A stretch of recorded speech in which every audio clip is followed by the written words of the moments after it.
Hello YouTube, I'm David Frankel and I'm at London St Pancras. It's out with the trips and holidays and in with the gap year because this is InterRail Part 1.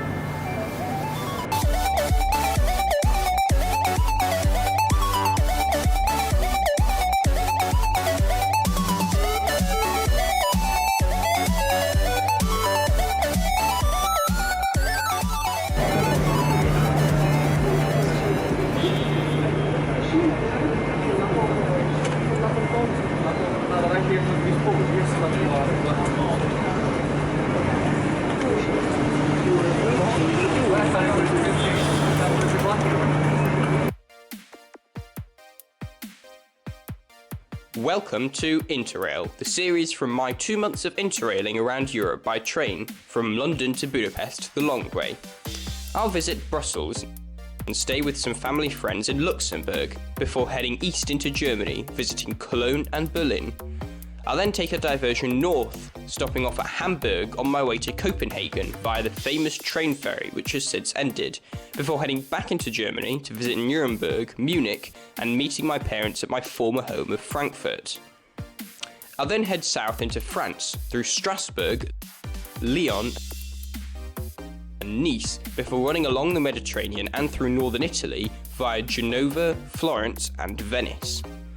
I'll then head north through the spectacular Brenner Pass and right across Austria, before finally finishing off in the Hungarian capital and my other home city of Budapest. The first leg of my trip starts at the magnificent London St Pancras station.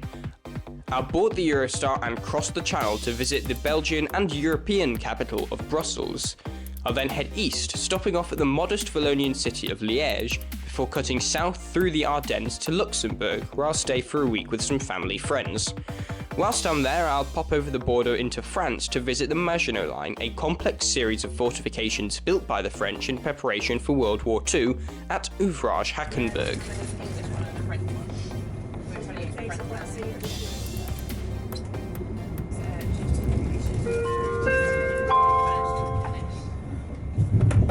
Good morning, ladies and gentlemen.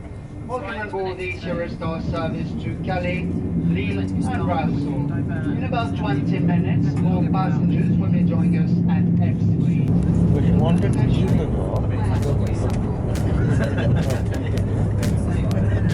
company didn't take it. They said you get more requirement. Why don't you separate the grounds and planets?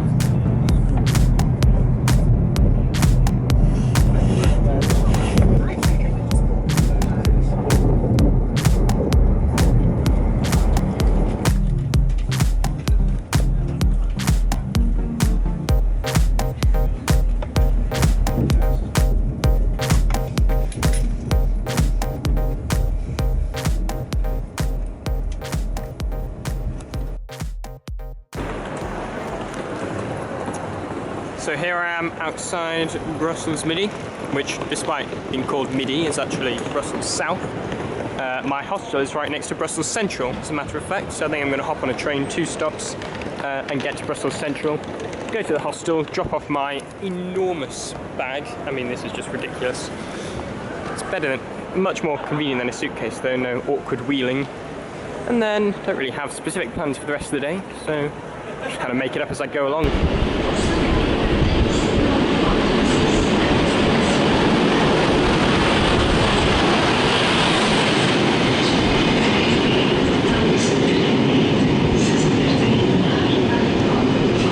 Here I am at Manchester Oxford Road, well, Brussels Central, but it essentially serves the same purpose. It's much more centrally located than the main station.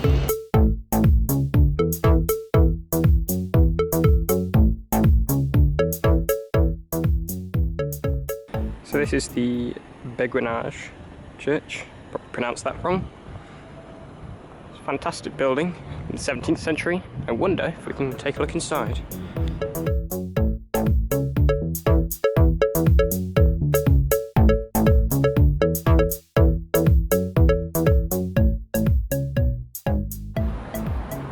So that's St Catherine Church, and this is the Black Tower. So it looks like a bit of an old medieval wall that's literally just been left there, surrounded by this modern office block. It's a funny little It's quite odd.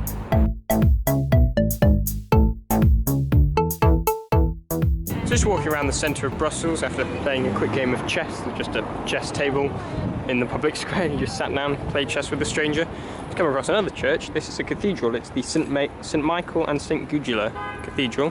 Don't know why it needs two names, but there it is. Again, might pop inside. Heading vaguely in the direction of Brussels Park and also the European Parliament, which do tours. I'm either going to do it today, or if it's too late, then tomorrow. Apparently you just show up and they give you a tour and there's no charge, which sounds way too good to be true, but that's what it says on the website.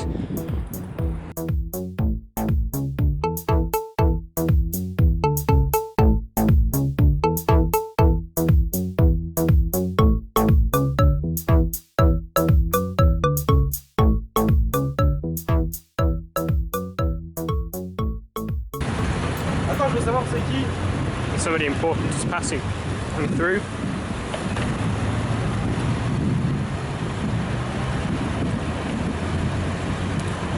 Ah gros, mais t'as vu comment ils sont vénérés par ces cons là.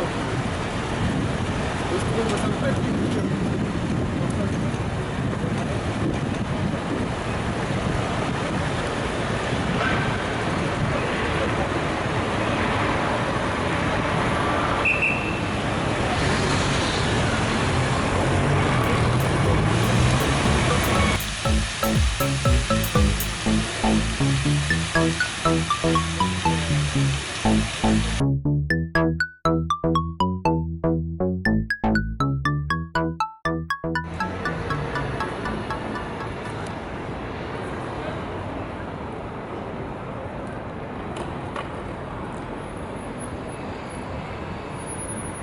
Well, I think I found the EU Parliament. So this is the visitors' entrance to what they call the hemicycle. It is actually closed on a Thursday after 4 PM, but it'll be open tomorrow, so I'll come back and try again. There's also some other visitor bits you can go and visit, plus there's this, which is actually an original bit of the Berlin Wall, and they've just kind of stuck out here. It's a reminder of, you know, what Europe was like before the EU. Lots of walls. This is Leopold Park, just round the back. Let's have a look around.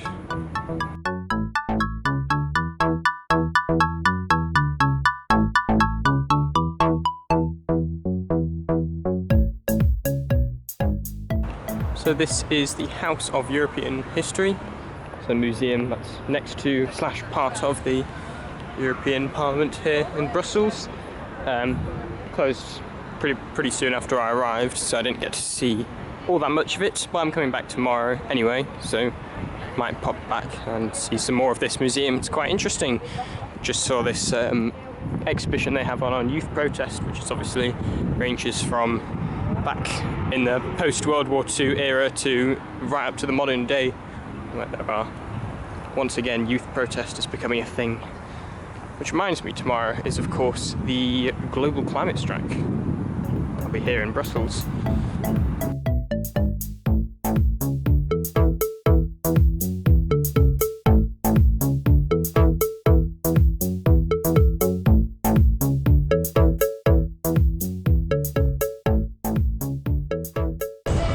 Here I am, it's a lovely little public square, Mont des Arts. I'm just kind of walking gradually back in the direction of the hostel, but you know, stopping off and seeing things on the way.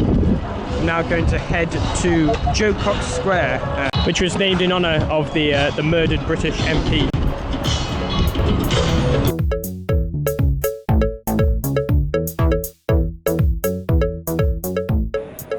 So this is Joe Cox Square. I mean, it is lovely that they named it after her, but it's not really much of a square, if I'm being brutally honest.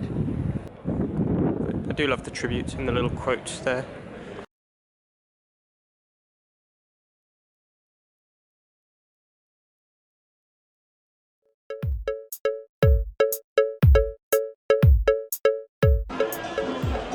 And of course, since it was only around the corner, it's obligatory that I have to come and visit the Missing Boy statue.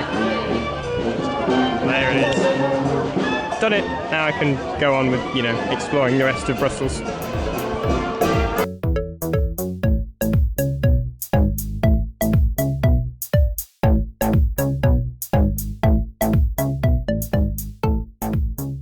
Good morning, it is day 2, Friday. I'm heading back to the European Parliament to go get that hemicycle tour. I'm starting here at De Brockery Metro Station.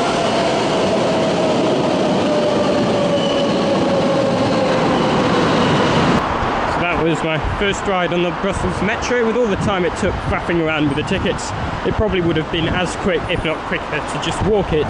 But screw it, I wanted to give it a ride. I'm sure I'll be back on it later. So I have the morning to basically finish off the European Parliament, which I came to and started yesterday, but I was pretty much too late to do anything. So they're doing tours of the hemicycle. I'm also going to pop back into that museum which I visited yesterday, the House of European History. Hopefully finish all that before 1 o'clock, at which point I'll head over to the Gare du Nord and join the global climate strike, which is taking place here in Brussels and across the world, hence being global, this afternoon.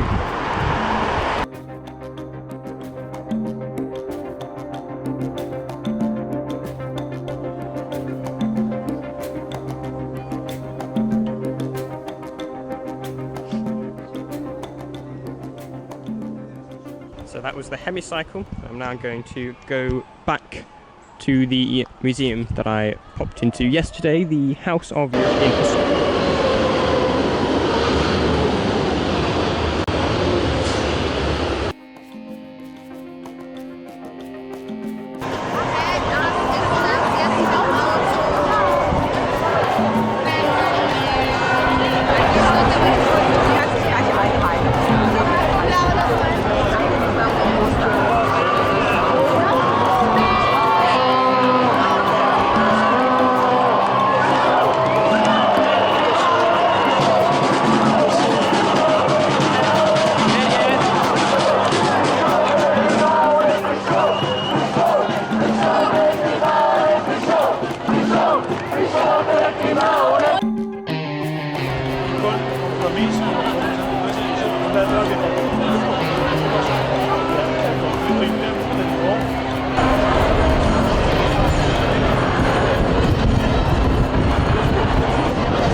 So I've had some chips in here in the Galerie de Roy, which I saw yesterday. This time I've decided to pop my head in and see a bit more of it. It is fantastic. There's lots of little chocolate shops here. I might give in to temptation and buy a few.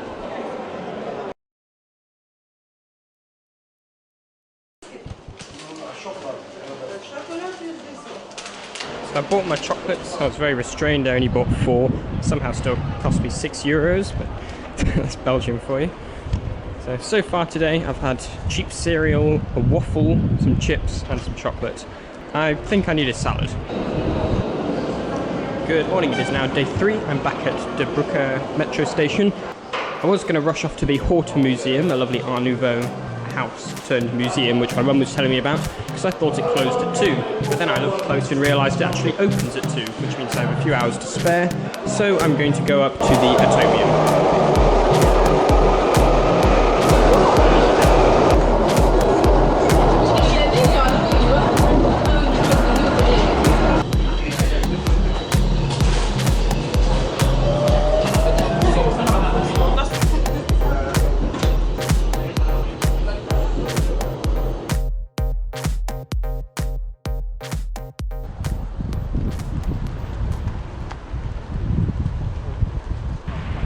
So this is it, the Atomium. It's larger than you would think by looking at a picture of it.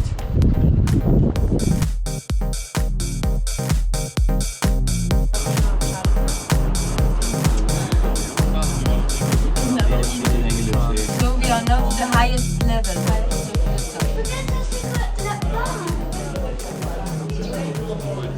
So there's Mini Europe next door. Not going to visit it on this occasion, but if I ever come back, might be for next time.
So that was the Atomium, one of the many structures that was put up at some point in the 19th or 20th centuries. That was never meant to be a major tourist attraction, or was hounded as being ugly at the time, and is now the largest tourist attraction in the city.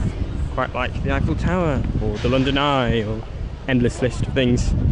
I was kind of expecting it to be a very cliche tourist thing, but actually I quite enjoyed it. So I would recommend going. It's an interesting thing to spend a few hours in. It is quite a remarkable structure, get a very good view at the top, and the kind of passages in between the spheres are quite cool to go through. I'm now going to cross right to the other end of Brussels to go to the Victor Horta Museum. Yeah, the metro station is that way.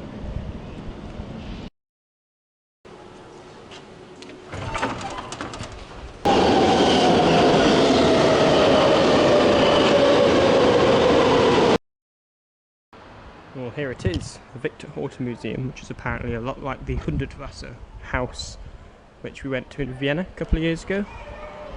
So I've just been to the Victor Horta house, but you can't actually take any pictures in there. In a way, that was sort of a relief when they told me. I was like, oh, okay, I can put the camera down now. In fact, I have absolutely no plan for the rest of the day. No, that's not true. I'm meeting one of Dad's friends somewhere in Brussels. I haven't actually looked where it is yet. And here I am at the park, where I'm changing to the metro. Turns out this guy lives really far away from the city centre. Also, this stop doesn't really have a platform. You just kind of get out onto the road.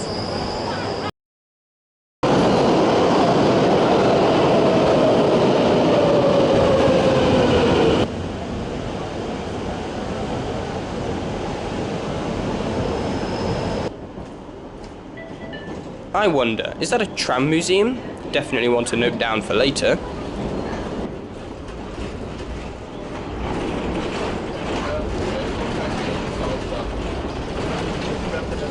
The tram 44 then seems to leave the city and run through the middle of a forest.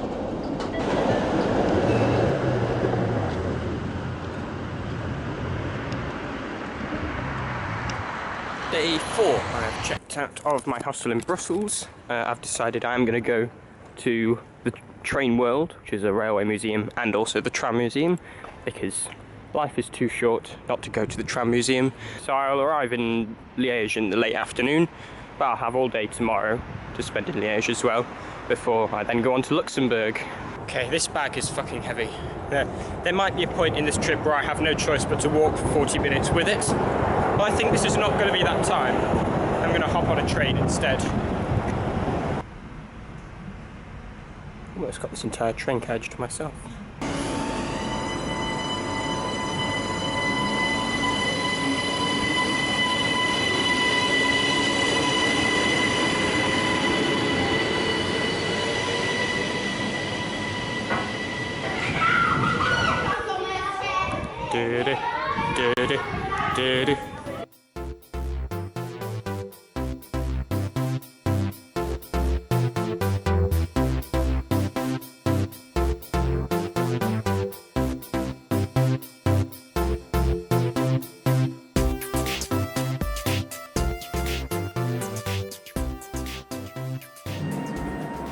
This is what happens when you let Chris Grayling try and park a steam loco.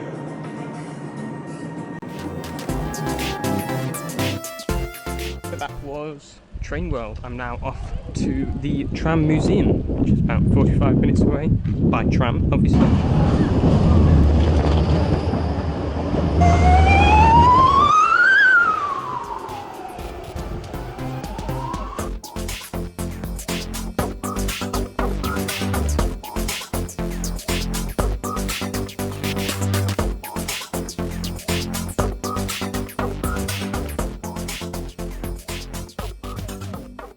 So that was the Tram Museum.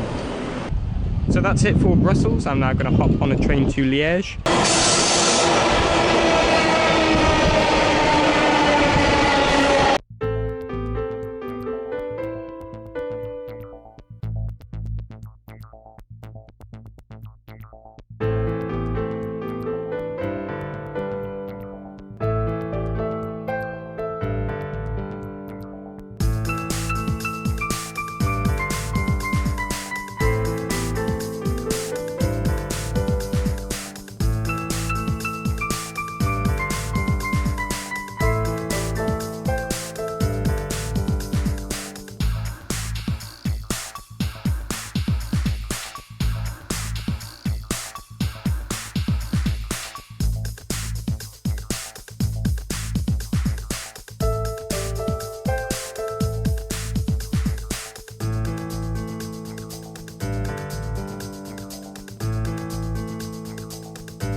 here I am at Liège, which is an absolutely fantastic station. It really is quite a marvellous building. Came through here during the train trip to Budapest, and actually I think that was one of the main factors that influenced me deciding to stop off here at all. It was just this absolutely fantastic station. I thought, I've got to get off here and take a look. Might as well spend the night here and see a bit of Liège. That way I've done Brussels, and I've also done both halves of Belgium, Flanders and Wallonia, which I actually contrasted in an essay during my geography A-level, although to be honest I don't really want to think about that now.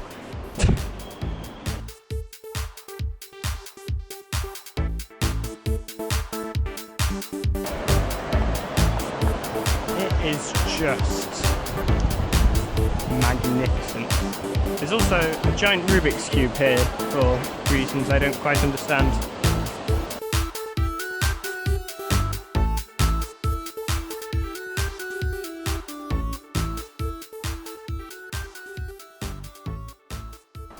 So here I am in Liège, now walking towards the hostel. A very heavy bag, it's quite hot, hotter than it looks. I need a shower. But it's a lovely walk. This is the River Meuse. Wonder if you can get a ferry across the Meuse. So ferry across the Meuse.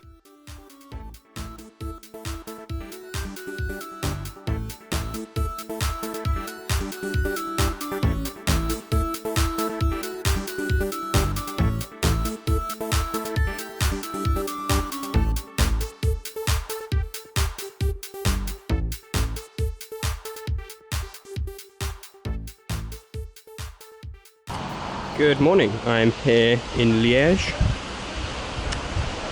The hostel I stayed in is massive compared to the one in Brussels. Twice or three times the size, but with like 5 or 6 people staying in it. I spoke to a girl from Canada who said she'd been here for about 3 or 4 nights and that there's absolutely nothing to do here.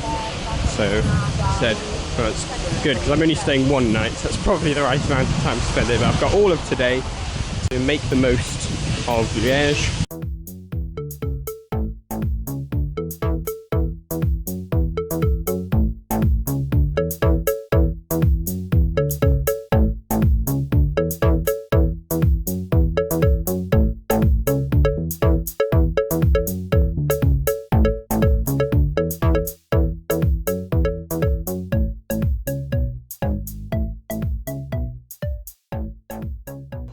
So I'm trying to climb up to the Montagne de Bern, which apparently is one of the highlights of the city, but this looks very much like a dead end, so back down and try again, I think.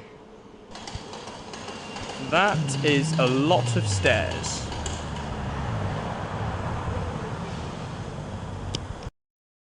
Thank you for visiting without screaming. Looks like some disgruntled residents nearby. Sick of screaming tourists. Well, not going to be doing any screaming, that's for sure. Bit of panting probably by the end of the staircase. Oh, I've started already. It's not a good sign. Up and up and up and up and up.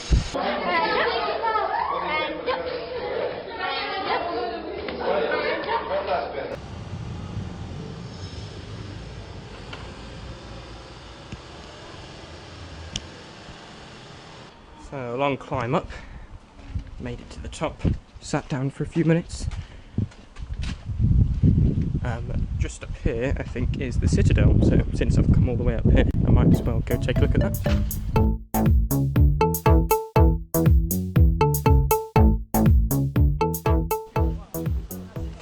So it looks like this is the Citadel, or at least what remains of it.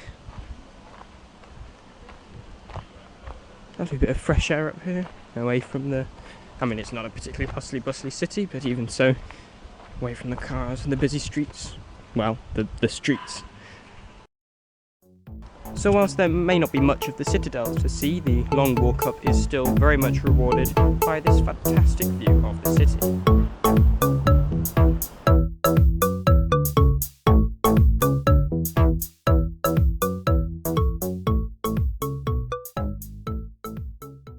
Fun fact, the climb up to Montagne de Bern is equivalent to climbing a 15-story building.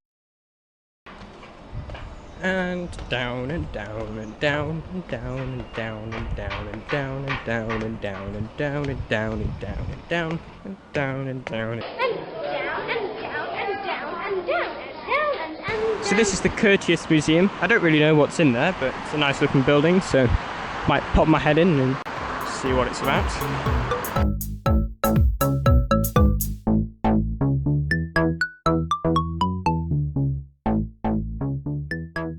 Well, after gorging myself on waffles and strawberries and chocolate sauce, it's now time to go on a salad-only diet for 3 days. Or maybe not. I've now got just enough time to go and visit the Fort de la Chartreuse in the east of the city. I'm going to hop on a bus. I have a sinking feeling that this is going to lead to absolutely nowhere, and the fort is just closed. I'll have to go back. Oh, gap in the gate. Looks promising.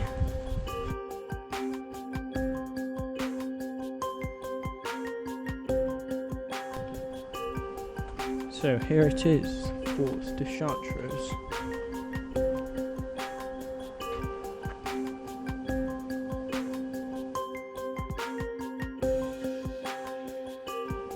So I thought this would be an actual kind of museum, but it is quite literally just an abandoned building, which is just open.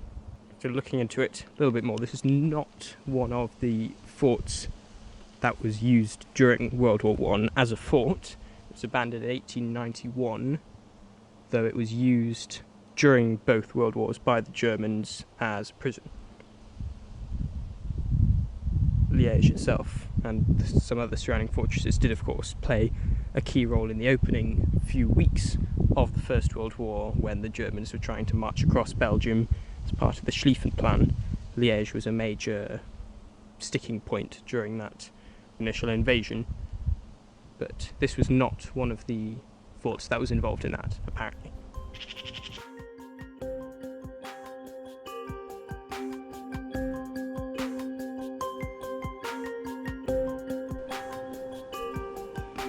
Right, well that's slightly disappointing.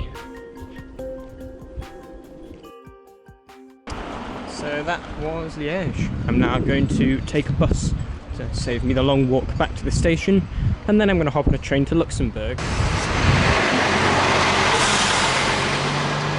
here I am back at Liège station. Just as spectacular as when I left it yesterday.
I've made it to Luxembourg. I've crossed an international border without even realising.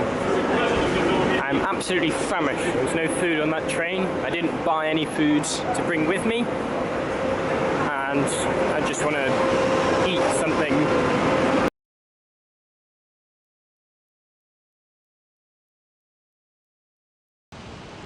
Good morning, it is now Tuesday here in slightly rainy Luxembourg. So far I've been hosteling, but here in Luxembourg I'm staying with some family friends, and to walk from their neighbourhood to the centre you go past this, which is a very tall viaduct, which you can see they have a single track. They've made it double track, so they've added a whole extra very modern looking span right next to the old historic looking span here. And it looks like they've finished it, but there's some background work still taking place, probably to stabilise the hillsides, stuff like that. You know, some countries when they see a congested rail line, they like to, add a span. Shame we haven't figured that out yet. It was actually a double track railway to begin with, and it's now been widened to 4 tracks. So one of my plans whilst I was here was to go and visit Verdun, which is over the border in France. Or specifically Fort Douaumont, which was yet another thing that I studied as part of A-level history, which I'm now quite interested in going to visit. It was, of course, a World War I fort, where the very famous Battle of Verdun, part of it was fought there, though it's quite difficult to actually get to, as I'm finding out, because you can get to Verdun from here, the town, either by train with a change or two, or more likely a bus in 2 hours. But then to get from Verdun to the actual fort, there don't seem to be any public buses. So I can't seem to find any answers on the internet. So I'm going to do something I've never done before, which is go and visit a tourist office and ask them if they have any advice. I'm also interested in visiting the Maginot Line, which is from World War II. There's a relatively nearby part that's open to the public called Hackenberg, which was what they call the Ouvrage, is kind of the major points along the line, which they now do tours of. Hopefully it won't just be a totally abandoned building like the last one, but an actual tourist attraction.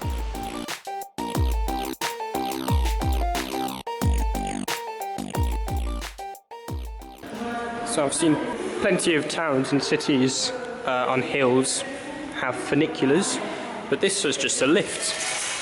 A lift as a form of public transport. So it seems obvious, but I don't think I've ever actually seen that before.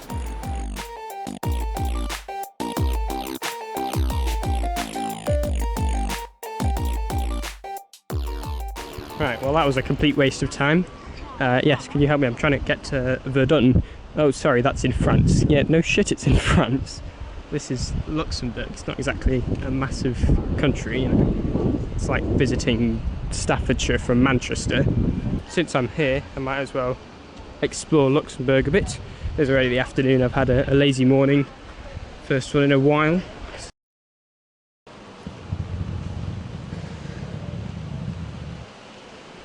I think there might be a bit of a brain trail. I've done the Manchester Bees, I've done the Stockport Frogs. Is it time to do the Luxembourg Brains?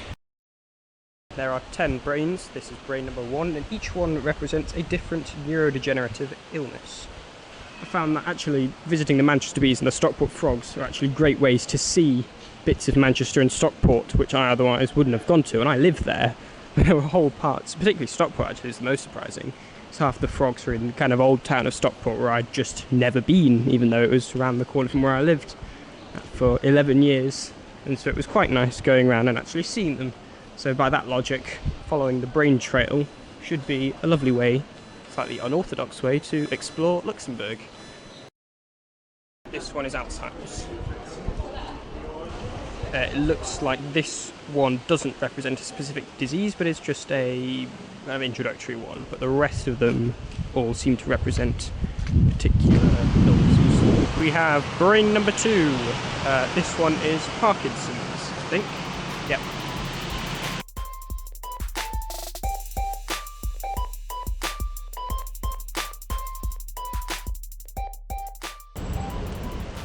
Here we have brain number 3 outside Luxembourg's own Notre Dame Cathedral. This one is apparently, as I read, about the environmental effects on the brain, so things like pollution, particulates, noise, that kind of thing.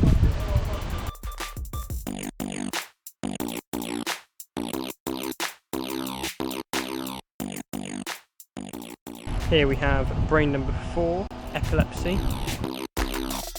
So they're not all individual illnesses, they're more kind of broadly about themes.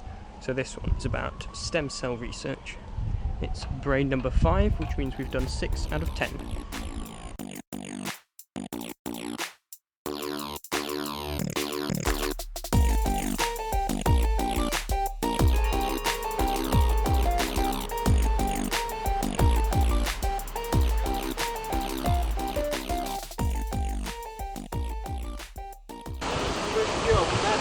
And that brings us to the 10th and final brain.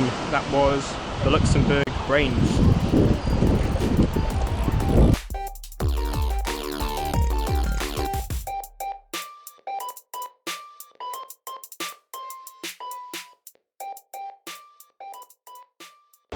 So I found another lift, but this one is totally kind of out exposed, which gives you a long way down. It's a fantastic view, and this is just a lift shaft.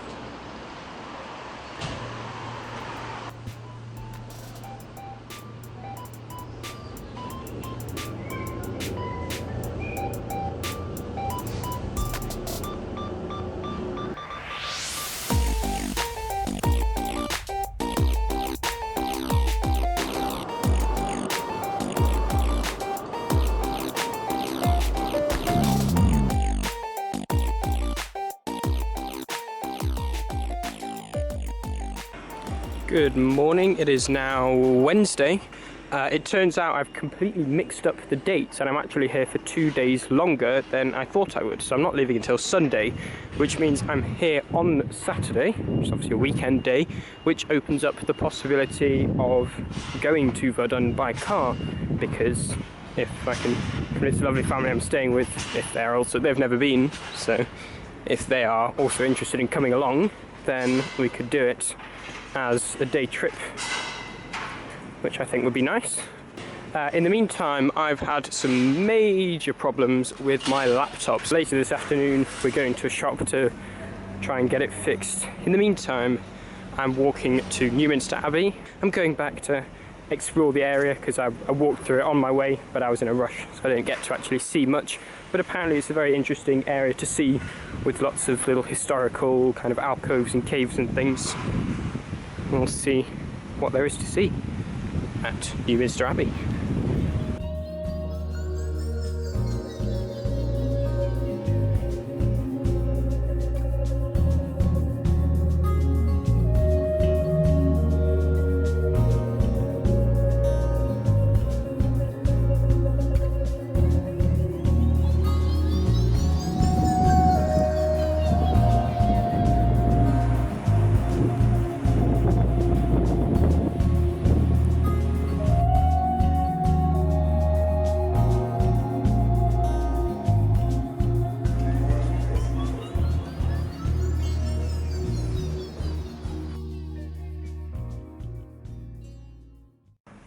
And down, down, down.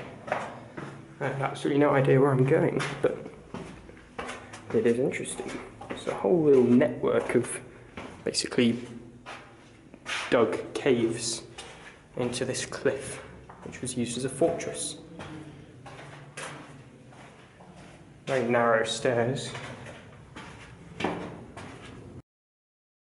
And up, and up, and up, and up. And here I am in the middle span of that bridge you saw earlier.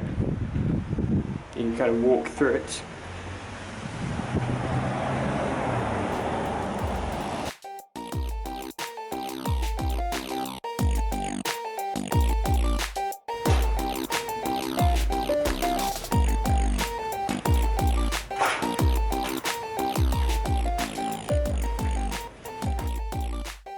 So that was the old fort in the cliff. I don't actually know what it was called, but I'll probably look it up later. I'm now heading back to the house because we're going off to try and get my laptop fixed. So today is Thursday. I've been watching Parliament live since last night. It's all getting exciting again. Boris Johnson is an arsehole as usual, By the time I edit this, I assume he will hopefully no longer be Prime Minister, because, you know, video backlog will take a few months. That being said, he might only last another few days. I hope. Anyway, I'm still on Project Laptop. The place we went to yesterday basically charged me 45 euros for not actually doing anything, so I'm gonna find somewhere else and see if they're a bit more helpful.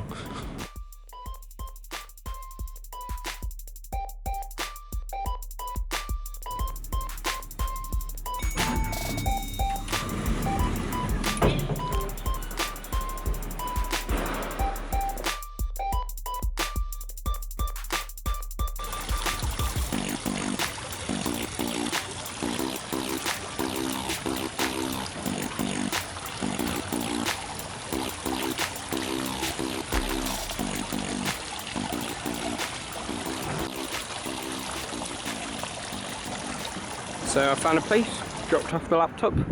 I'm now going to go visit the European Commission, and on my way there I'll be returning to the scenic lift and also going up the funicular and sampling the tram.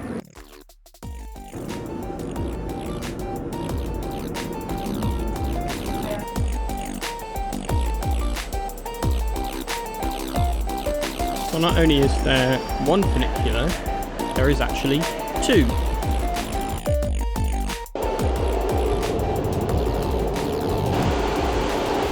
So that was the Luxembourg funicular, which links the tram stop up here to the railway station down there.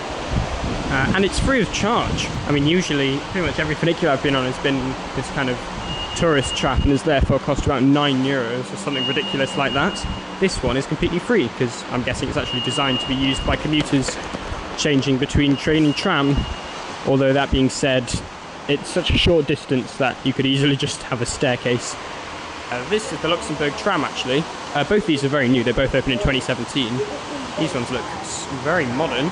Can I just point out that the ticket that you buy for the tram, which looks like this, is not a Luxembourg tram ticket, it's a Luxembourg ticket. This one's a day pass, it's €4, and it gives you travel on trains, buses and trams throughout the entire country all day for €4. In fact, from the 1st of March 2020, all public transport in Luxembourg will become free.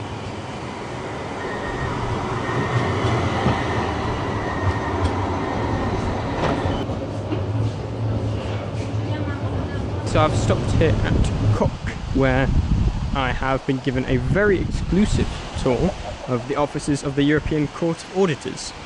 I'm now going to hop back onto the tram and ride it end to end, plus come and visit a few nearby museums.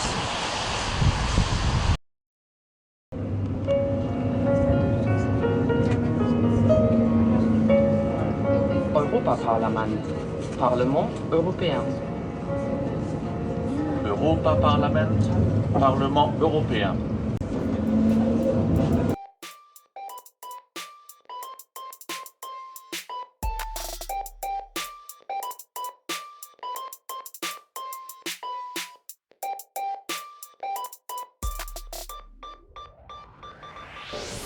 So that was the Musée Dry Echelon, probably not how it's pronounced. Basically all about history of Luxembourg, its fortification, how it became independent, including some information about the 1839 Treaty of London, which also established the independence of Belgium and would later inadvertently bring Britain into the First World War. Didn't get to spend all that long in there though, because it's now closing.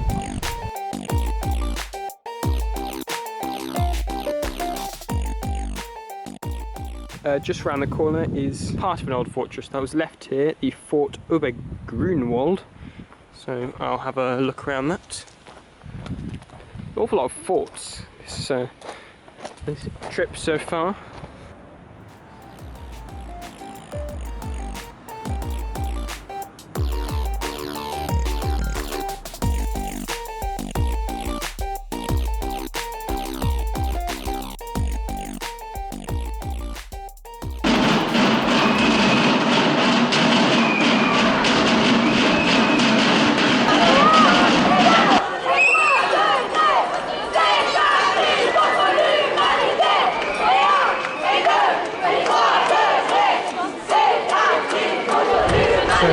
Friday. I've now dropped my laptop off at another place and I'm waiting for them to call me back. In the meantime, there was another climate strike. It's every Friday, so went along to that, and now I've got the rest of the afternoon free.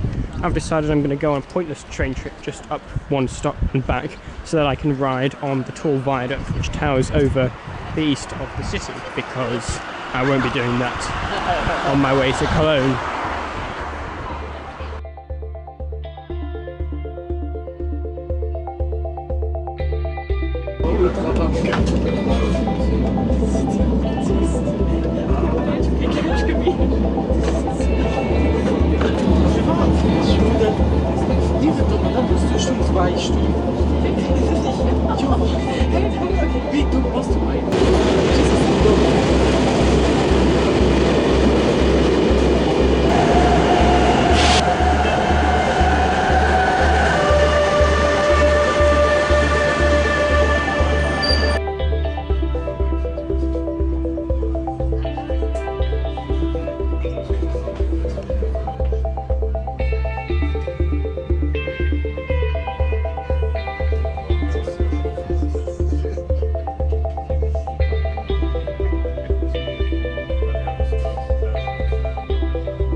In the end, I successfully managed to negotiate a visit to Ouvrage Hackenberg, about 15 miles south of Luxembourg.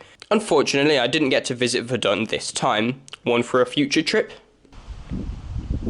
So here we are at Ouvrage Hackenberg, one of the many ouvrages forts of the Maginot Line, which was built in the late 1930s, 1936 to 38, I think it was constructed as an impenetrable defensive line against a potential German attack, and impenetrable it certainly was, because the Germans didn't attack it, they instead just went around it. On the plus side, that means most of the fortifications are completely intact, since they never actually were really used. So you can go and see them, and they were some of the most sophisticated defensive systems in the world, certainly at the time.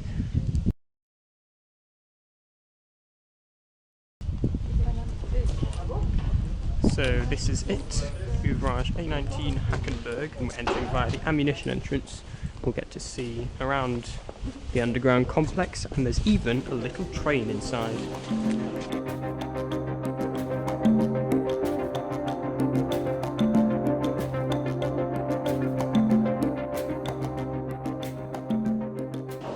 So there were little trains that run around throughout the fortress, basically for moving ammunition. They were all electric, because otherwise the pollution in the tunnels would make it difficult to breathe. And we've now come to one of the magazine munitions, where basically they stored shells, explosives.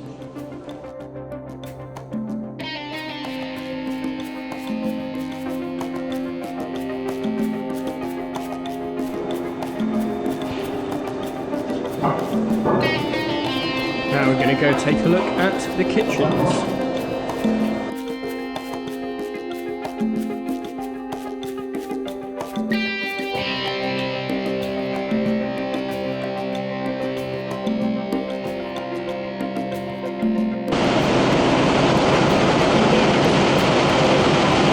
I think these are the generators.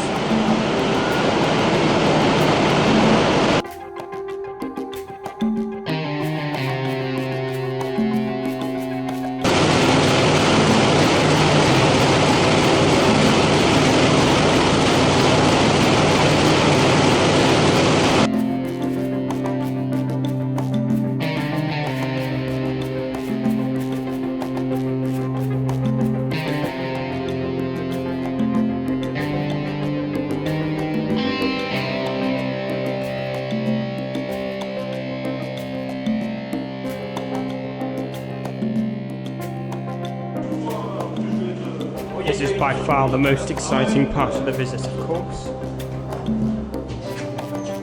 So it looks a bit more rudimentary than the mail rail train.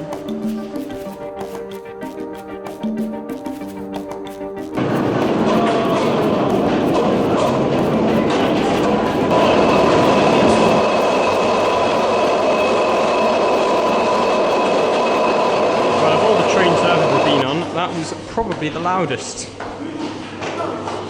So we've now come over to blocks 8 and 9, where we're going to see some retractable turrets. In other words, we're bringing out the big guns.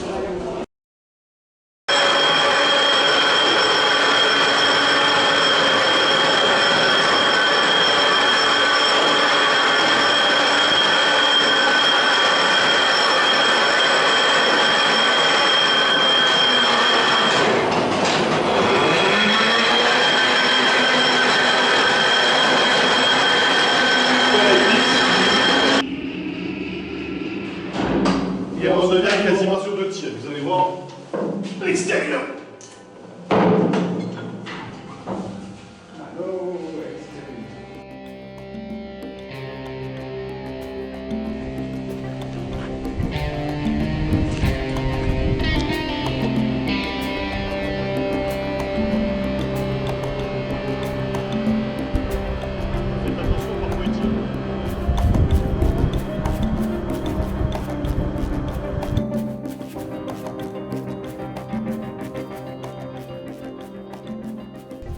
Ah, sweet, sweet daylight. So here we are on top of block 9.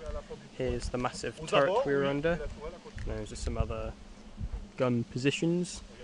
And looking out, not towards Germany, that's France. Germany is that way. But through here you can see that is the Atomium nuclear power plant. Over there.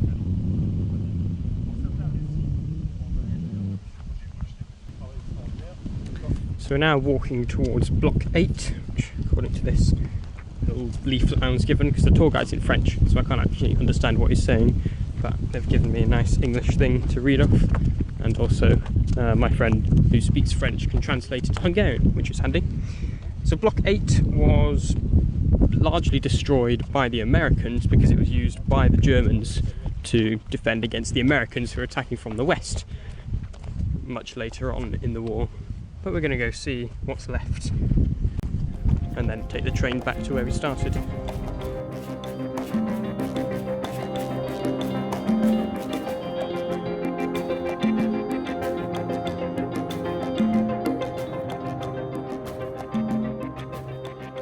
So that was Ouvrage Hackenberg on the Maginot Line. There are lots of other forts like this. Apparently this is one of the biggest ones, and one of the few where you can actually ride around on the little trains inside. They were actually used to carry people in the day. They were used to carry equipment and munitions and that sort. It's about 3 hours in there. Very interesting. Got to see a lot. Lots of long dark tunnels, but also lots of equipment and guns and barracks and all sorts of interesting things, and the kitchens and everything. No, it was a proper, well-built fort. It was never really actually used for its intended purpose, but it's definitely worth visiting today. So if you're in the area and you happen to have a car, then do feel free and go visit. If, like me, you don't have a car, then best befriend some people that do. And on one final closing thought, if I were the Wehrmacht, after seeing that, I would also be inclined to avoid it.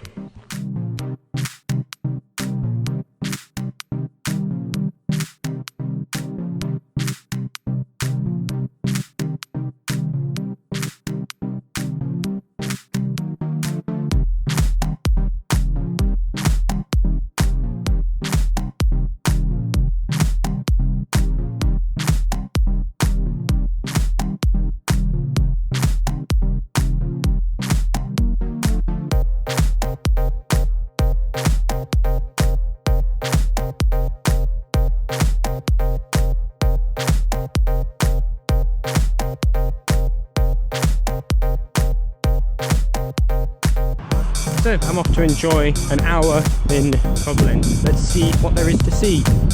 Hello YouTube, this is Cologne Hauptbahnhof, that is Cologne Cathedral. And look, this bridge is covered in padlocks.